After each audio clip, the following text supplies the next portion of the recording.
Cerca Teleeuropa sul tuo Play Store o Apple Store e scarica la nostra app.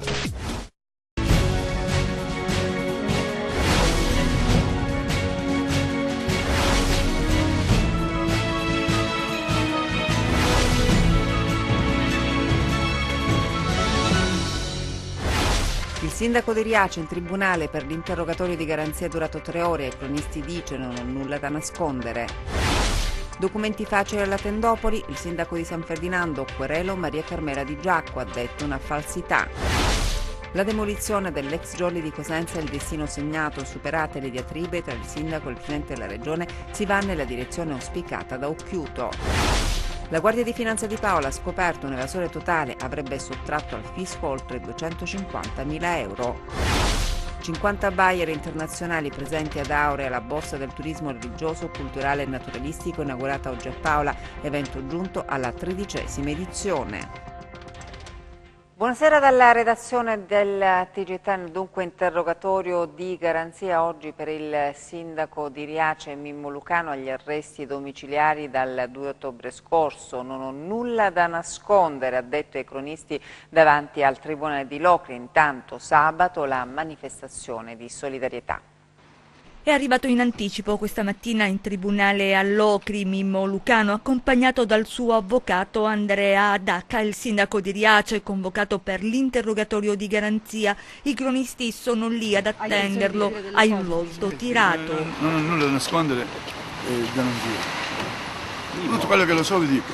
Ribatterà punto per punto? Per forza. Va bene, ti saluto. Si dirige verso l'ingresso mentre dalle parole emerge l'incertezza del futuro. Continuerà il modello Riace? Speriamo.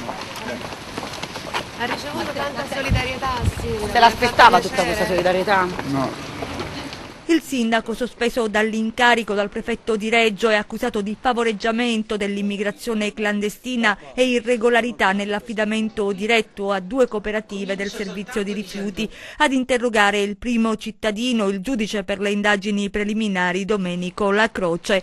Ieri le parole del procuratore di Locri, Luigi D'Alessio, che ha detto nessuno è al di sopra delle leggi, un caso che divide politica e opinione pubblica. Mimmo Lucano al fratello Giuseppe, con lui anche oggi avrebbe confidato: mi hanno arrestato per un reato di umanità. Intanto sabato pomeriggio a Riace la manifestazione promossa da sindacato e movimenti. Lo stesso presidente Oliverio, con una dichiarazione pubblica, ha espresso vicinanza a Lucano. Sono ore di incertezza per tante famiglie che nel borgo del Reggino avevano costruito la vita, per tanti operatori italiani, calabresi, che attraverso i progetti d'accoglienza avevano trovato la dignità del lavoro. Tra l'altro lavorano le persone più svantaggiate di Riace, assieme anche ad alcuni rifugiati. Al termine dell'interrogatorio di garanzia è lo stesso Lucano a spiegare l'affidamento diretto sul fronte dei rifiuti. Io ho cercato di fare luce qua, di coinvolgere anche le cooperative sociali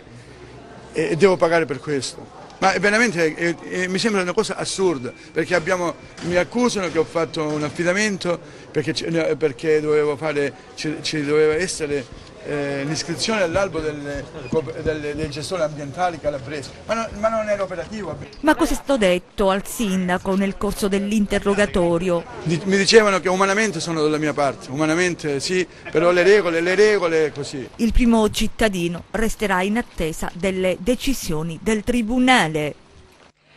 E sulla vicenda interviene oggi anche il vescovo di Locri Gerace, Monsignor Oliva, che difende il modello Riace. L'arresto di Mimmo Lucano ha suscitato un clamore mediatico senza precedenti. C'è chi si schiera con il sindaco dell'accoglienza, c'è chi invece lo accusa. Oggi sulla vicenda interviene anche il vescovo di Locri Gerace, Monsignor Oliva, che difende il modello Riace. Un arresto che ci addolora, scrive il vescovo, se non altro perché riguarda uno che ha fatto dell'accoglienza dei migranti la sua ragione di vita. Sono certo, aggiunge, che la magistratura saprà far luce sui fatti contestati in modo che la verità possa prevalere. Monsignor Oliva ricorda che l'accoglienza dei migranti negli ultimi anni ha visto coinvolte tantissime realtà territoriali e che la Locride è stata in prima linea. Sottolineando come anche la Chiesa sia adoperata in tal senso, Monsignor Oliva parla di una gara di solidarietà che ha visto impegnarsi in prima persona il sindaco di Riace e non solo. Infatti sono in tante le associazioni impegnate nell'accoglienza che hanno ridato vita in realtà territoriali e centri storici in via di spopolamento, evidenziando poi che tanto fervore è venuto incontro alle difficoltà dello Stato e del suo apparato amministrativo. Il Vescovo sostiene che sarebbe offensivo per quanti operano nell'accoglienza strumentalizzare quanto accaduto per attaccare tutta l'organizzazione dell'accoglienza, pur sapendo che non sono mancati i limiti e gli errori commessi. La legge, sottolinea Monsignor Oliva, è per l'uomo e per una vita sociale più umana, che si faccia carico dei diritti fondamentali della persona. La burocrazia deve aiutare in tal senso, guai a voltare le spalle a chi nel bisogno bussa alla porta delle nostre case, conclude il Vescovo, ne verrebbe a scadere la nostra stessa umanità. Il sindaco di San Ferdinando Querela, l'esponente locale del Movimento per la Sovranità, Maria Carmela Di Giacco. La vicenda riguarda il rilascio delle carte d'identità agli immigrati presenti nella Tendopoli. Dopo l'arresto del sindaco Mimmo Lucano e la messa in discussione da più parti del modello Riace, a margine di questa vicenda si sta alimentando tutta una querelle politica, a volte gonfiata per ragioni strumentali, mentre altre volte si tenta di contaminare sulla scia di questa vicenda altri contesti, come ad esempio le tendopoli presenti nella piana. È il caso della querela tra il sindaco di San Ferdinando Andrea Tripodi e l'esponente locale del Movimento Nazionale per la Sovranità che fa capo all'ex ministro Gianni Alemanno, Maria Carmela Di Giacco. Si sa che in questo momento il rilascio dei documenti come le carte d'identità agli extracomunitari è un nervo scoperto, tanto da portare il sindaco di San Ferdinando a denunciare per diffamazione una sua concittadina. Si apre un fascicolo anche per la tendopoli di San Ferdinando, ha scritto in un post l'esponente sovranista, dove si rilasciano facilmente carte d'identità a soggetti sconosciuti arrivati sui barconi, oppure per dignità politica si dimetta l'amministrazione comunale. Parole che non sono piaciute al sindaco Andrea Tripodi, che non ci ha pensato un solo secondo a denunciare la sovranista per calunnia. Tali espressioni, sostiene il sindaco, oltre a rappresentare un offensivo rifiuto della verità, contengono sentimenti diffamatori e irriguardosi anche nei confronti dei dipendenti comunali che operano ormai da anni in condizioni di effettiva difficoltà. Ma a stretto giro di posta è arrivata la risposta e la controquerela della Di Giacco. Sono stata denunciata per diffamazione dal sindaco di San Ferdinando solo perché ho chiesto chiarimenti sul rilascio delle carte d'identità agli extracomunitari della Tendopoli. Tengo a dire che gli impiegati dell'anagrafe, spiega l'esponente sovranista, non c'entrano nulla, ma eventuali responsabilità sono da attribuire a scelte di natura politica dell'amministrazione. E conclude rilanciando una controquerela: anch'io procederò sia legalmente che politicamente a questo attacco. A Paola adesso per la Fiera Aurea dedicata al turismo religioso e naturalistico. Sono oltre 50 i buyer internazionali che fino al prossimo 7 ottobre saranno presenti a Paola, al santuario di San Francesco, per Aurea, la borsa del turismo religioso, culturale e naturalistico. All'evento sono presenti anche 8 borghi calabresi, 3 enti parco nazionali, 2 enti parco regionali, 13 comuni tra i borghi più belli d'Italia in Calabria, oltre alle regioni Calabria e Sicilia. Un'occasione importante sia per gli espositori che per gli oltre 200 operatori dell'offerta, che saranno stimolati a fare rete per la realizzazione di specifici prodotti turistici da commercializzare. Mettere in contatto diretto il buyer con l'esperienza all'interno del territorio è sicuramente garanzia di una conoscenza diretta che sarà trasferita in maniera concreta e sicuramente raggiungendo degli obiettivi, come ci dicono i numeri si è fatto in questi anni, perché dal 2014 ad oggi si è registrato un boom di presenze in Calabria. Siamo arrivati lo scorso anno a 9 milioni di turisti, che in effetti sono davvero un grande numero, e ci risulta che il trend è in crescita anche per il primo semestre del 2018. Aurea, nata come osservatorio privilegiato sul mondo del turismo religioso, nel corso degli anni si è aperta a nuovi scenari, dedicando sempre maggiore interesse alla promozione del turismo naturalistico e culturale,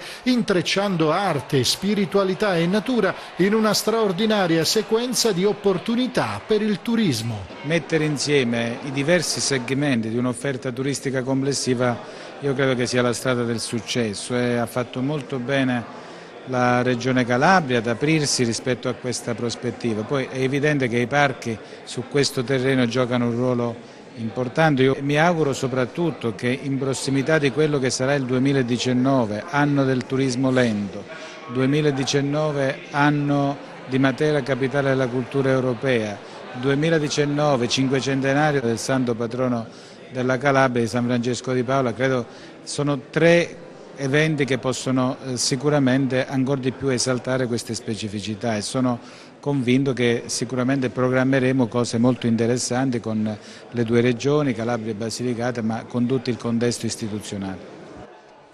A Cosenza sarà abbattuto il palazzo noto come l'ex Hotel Jolly, che fino a qualche anno fa ha ospitato la sede dell'Aterp. Comune e Regione, superata una fase di contrasto, hanno trovato l'accordo. Sentiamo Gianluca Pasqua.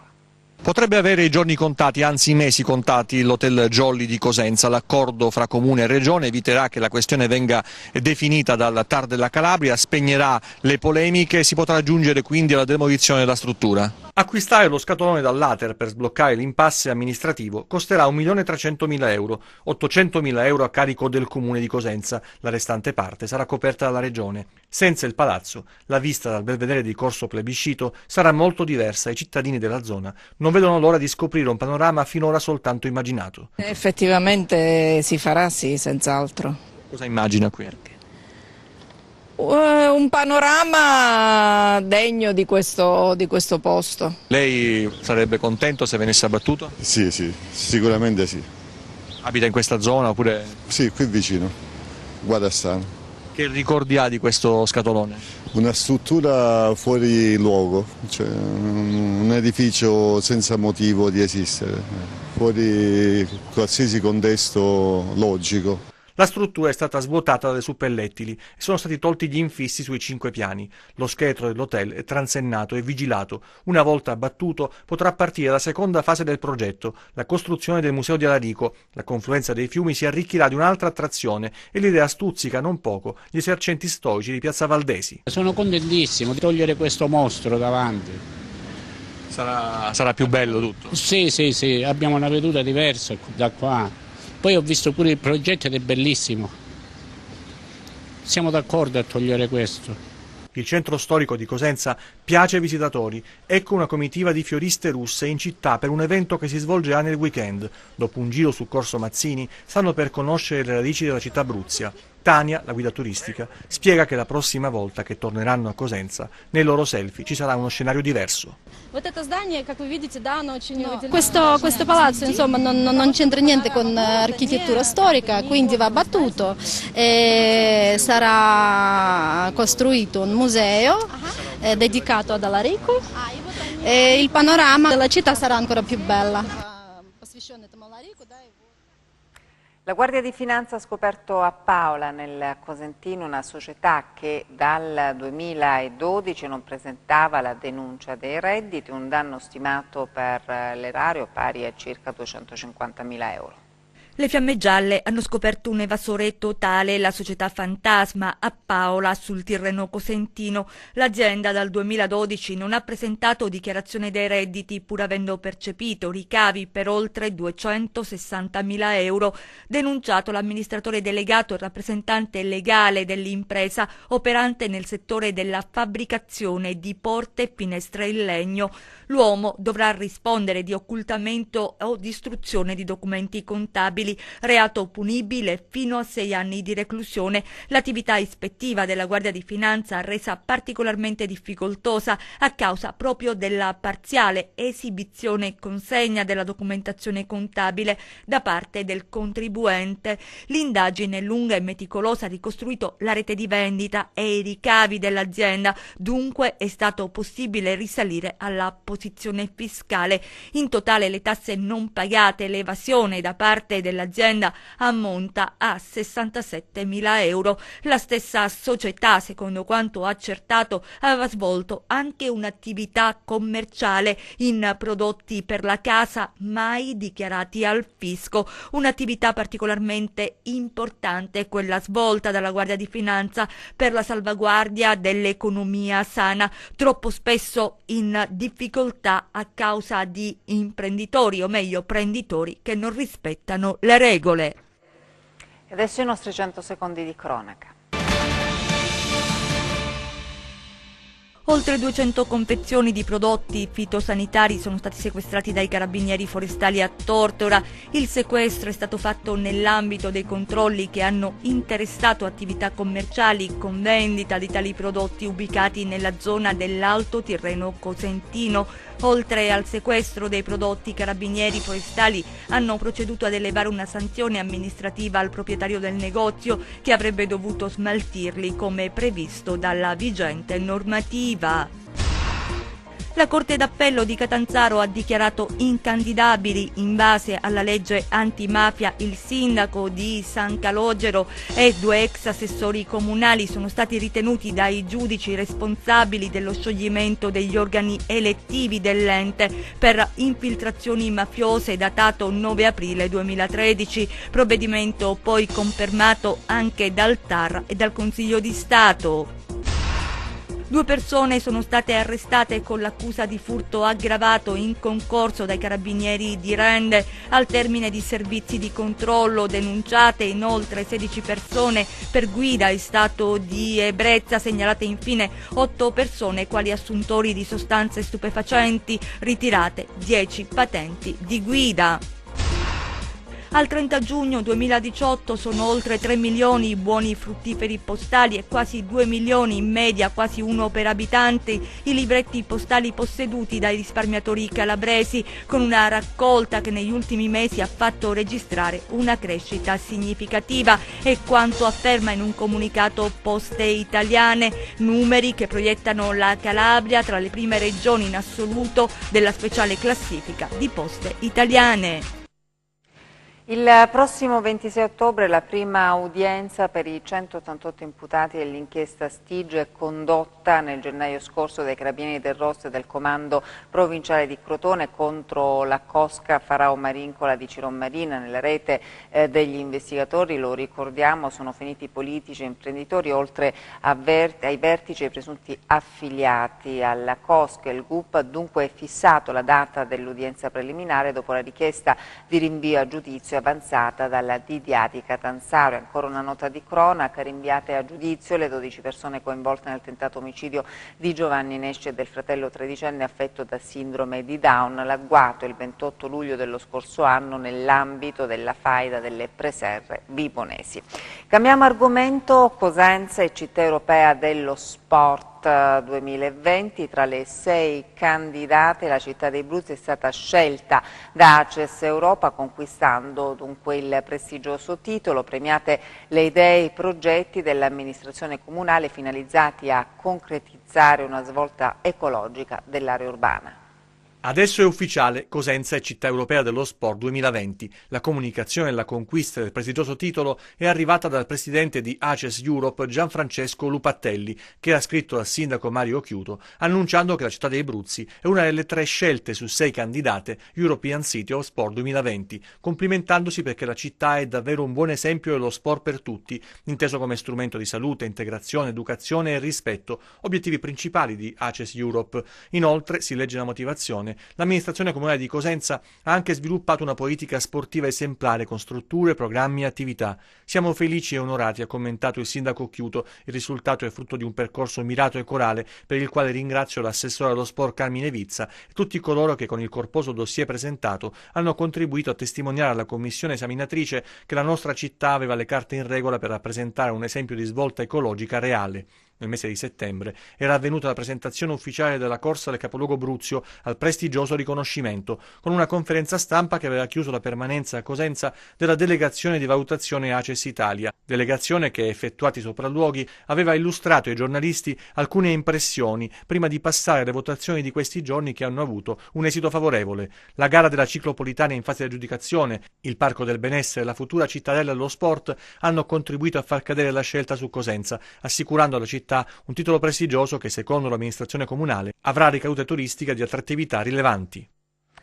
Il maltempo adesso a causa delle forti raffiche di vento a Rocca di Neto nel Crotonese è stato scoperchiato il tetto della chiesa della Madonna di Sette Porte. Detriti e calcinacci sono finiti all'interno dell'edificio dove sono intervenuti i vigili del fuoco e volontari che hanno recuperato le statue e la tela del quadro della Madonna. E ancora scuole chiuse a Catanzaro, Crotone e Soverato proprio a causa dell'allerta meteo arancione lanciato dalla Protezione Civile della Regione Calabria. I sindaci delle 3 città hanno disposto la chiusura di tutti i plessi scolastici anche per la giornata di domani, dopo lo stop di ieri e di oggi.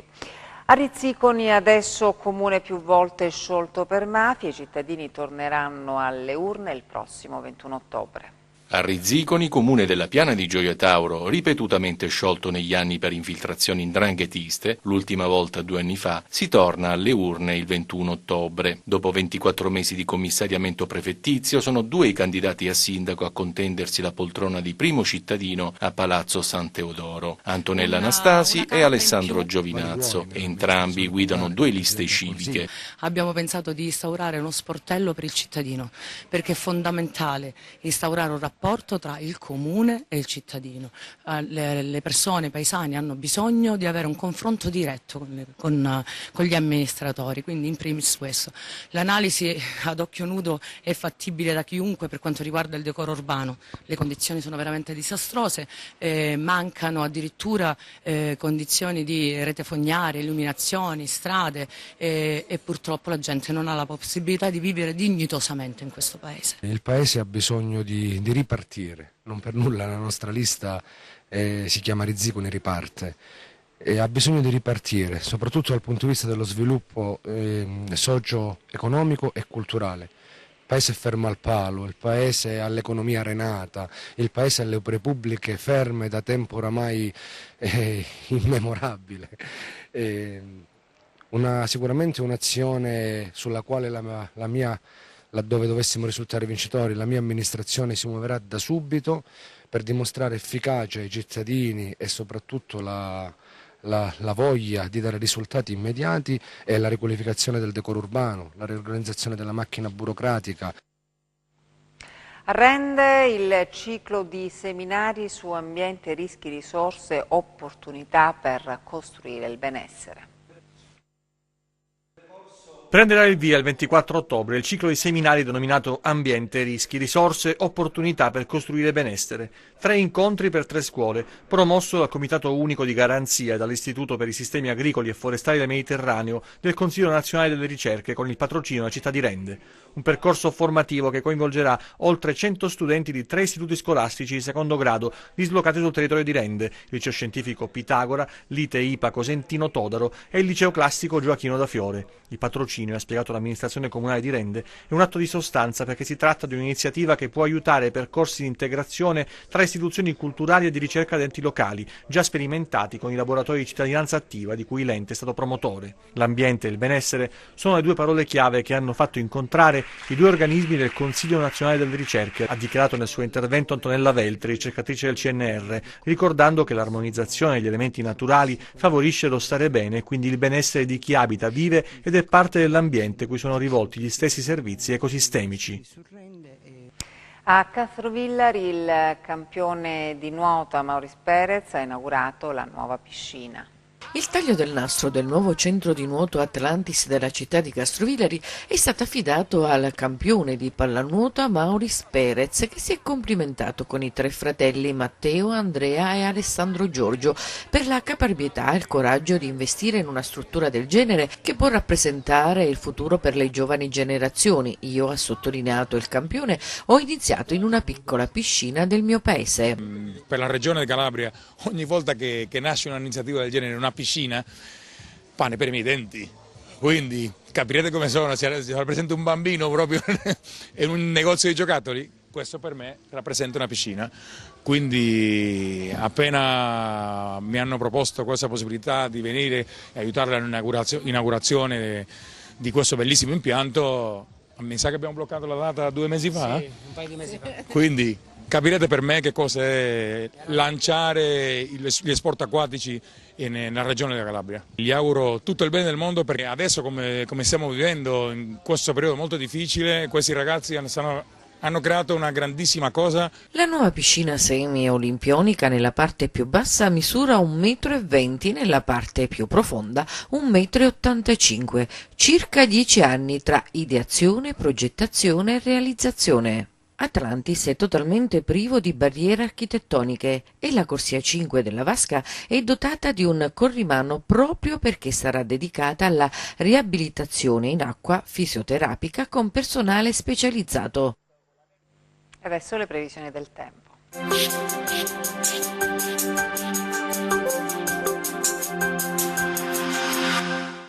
Ben ritrovati da Meteo in Calabria. È ancora attivo un centro di bassa pressione tra i canali di Sicilia e di Sardegna, una struttura che pilota un flusso perturbato particolarmente attivo sui versanti ionici della nostra regione. Diamo quindi uno sguardo al tempo previsto sulla Calabria per le prossime ore. Domani al mattino residue piogge su Alto Ionio Cosentino, ma con schiarite che si faranno largo da sud. Tra poco è parzialmente nuvoloso sui settori tirrenici, nuvoloso sulle aree ioniche, specie tra il Reggino e il Catanzarese, con possibili piogge nella seconda parte della giornata. Temperatura stazionaria. Analizziamo lo stato di mari e venti. Domani avremo venti meridionali ovunque, tra deboli e moderati sul Tirreno, con mare poco mosso, moderati sullo Ionio, con mare molto mosso. Per ulteriori approfondimenti vi rimando al sito www.meteoincalabria.it e alla nostra pagina Facebook Meteo in Calabria. Ed è tutto, grazie per l'attenzione, arrivederci.